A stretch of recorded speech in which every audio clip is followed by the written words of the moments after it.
Bene data bakundwa b'umwami Yesu Kristo, mwese abakurikira izi nyigisho tubahaye ikaze mu biganiro bya Saveur Divine. Ibi biganiro mu bitegurirwa n'abavugabutumwa bwiza batandukanye, akaba ari umuhamagaro ugendera ku ijambo ry'Imana byanditse mu gitabo cy'ubutumwa bwiza uko bwanditswe na Matayo ibice 24 umurongo wa 14. Kandi ubutumwa bwiza bw'ubwami buzigishwa mu isi yose ngo bube ubuhamya bwo guhamiriza amahanga yose, nibwo imperuka izahera ko ize. Ibi biganiro mubikurikira ku channel ya YouTube yitwa Saveur Divine. Tubifurije kugubwa neza. Imana Data ari nayo So ibaha umugisha.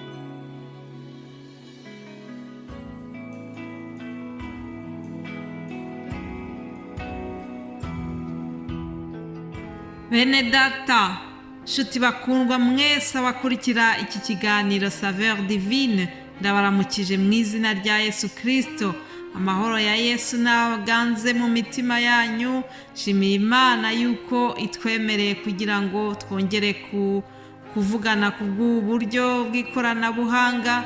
Ndayishimira cyane kuba yaraturinze, wowe unyumva, kuba yarakurinze muri iki cyumweru cyashize, ndetse nanjye tuganira. Ndashima Imana kuba yarandinze, ikaba inyemereye kongera kuvugana namwe, gusangira namwe ijambo ry'Imana. Ni ukuri n'umunezero, ni iby'igiciro Imana iba yanteye iteka. Haleluya! Ndayishimira cyane rero kubwo ineza yayo. Reka munyemerere dutangire iki kiganiro cyacu dusoma ijambo ry'Imana tubona muri Zaburi ya 40. Umwanditsi w'iyi Zaburi ni Dawidi. Yaravuze ngo, nategereje Uwiteka nihanganye, antegera ugutwi, yumva gutaka kwanjye kandi ankura mu rwobo rwo kurimbura no mu byondo by'isayo. Ashyira ibirenge byanjye ku rutare, akomeza intambwe zanjye, kandi yashyize indirimbo nshya mu kanwa kanjye. Imana ishimwe cyane. Iyi Zaburi irimo ubuhamya bwiza. Dawidi atubwiye ko yategereje Uwiteka yihanganye. Nanjye ndakwifuriza gutegereza Uwiteka wihanganye. Mu bikomeye byose waba uri gucamo, ndakubwira ngo wihangane kandi utakira Uwiteka, umubwire ibikuruhije byose. Aragutegera ugutwi nk'uko yagutegeye Dawidi. Kandi aratubwiye ngo yashyize ibirenge bye ku rutare, akomeza intambwe ze, ngo kandi yashyize indirimbo nshya mu kanwa ke. Haleluya! Ndakwifuriza kugira ngo niba ufite umubabaro mu mutima wawe, Uwiteka agukize umubabaro, Uwiteka aguhanagura amarira, Uwiteka aguhe indirimbo nshya, maze umuririmbire, maze uhimbaze, unezererwe umwami wawe mu byo uri gucamo byose. Wihangane maze umutegereze, nawe azagutabara, kuko ni Imana itajya ihemukira abayitegereje. Haleluya! Undi muhanzi nawe hari indirimbo yaririmbye ifite amagambo ajya kumera nk'aya ngaya. Aravuga ngo, mu mibabaro yanjye nambaje Uwiteka, Uwiteka arantabara, yankuye umutwaro warundemereye. Indirimbo z'amashimwe ntizizashira muri nge. Haleluya! Ndakwifuriza kugira ngo nukuri ugire indirimbo z'amashimwe mu mitima wawe. Muri iki cyumweru Imana ikuremere amashimwe mashya mu izina rya Yesu Kristo.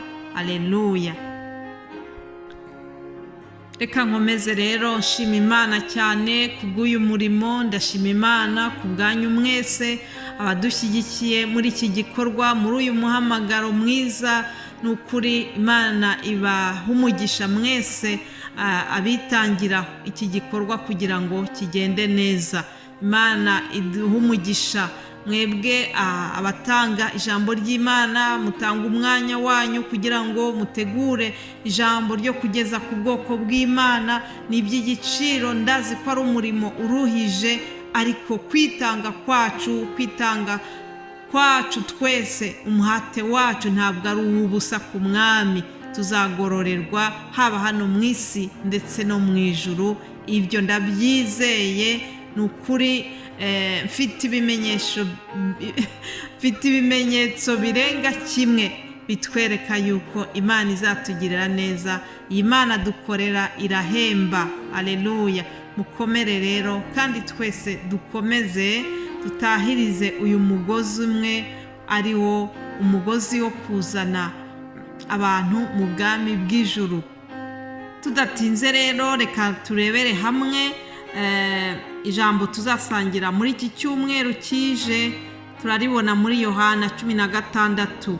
N'amagambo Yesu yabwiye abigishwa be, arababwira ngo ariko ndababwira ukuri yuko ikizagira icyo kibamarira ari uko ngenda, kuko nintagenda umufasha atazaza aho muri, ariko ningenda nzamuboherereza. Aleluya. Yesu amaze kuzuka, yamaze iminsi 40 ari kumwe n'abigishwa be. Nuko igihe kiragera, Yesu asubira mu bwiza bwo mu ijuru, asubira kwa Data wa twese, nk'uko yari yarabibamenyesheje igihe cyose yari kumwe nabo. Yabamenyeshaga yuko azasubira kwa Data. Ubwo rero igihe cyarageze, arazamuka abakurwamo.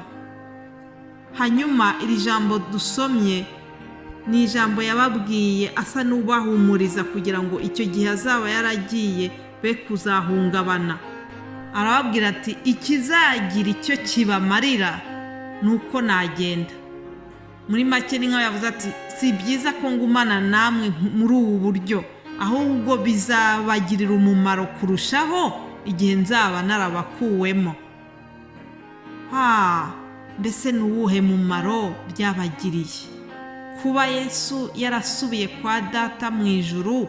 Ni uwuhe mumaro bidufitiye twebwe nk'abakristo bari muri iyi si, bari mu rugendo rujya mu ijuru? Ni uwuhe mumaro bidufitiye? Reka dusome muri Yohana nanone 17:22. Turahabona igisubizo kimwe.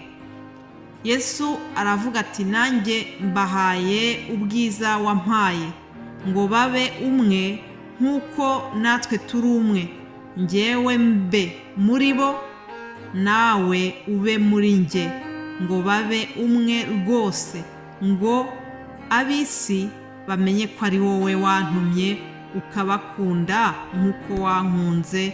Imana ishimwe cyane ku bw'aya magambo.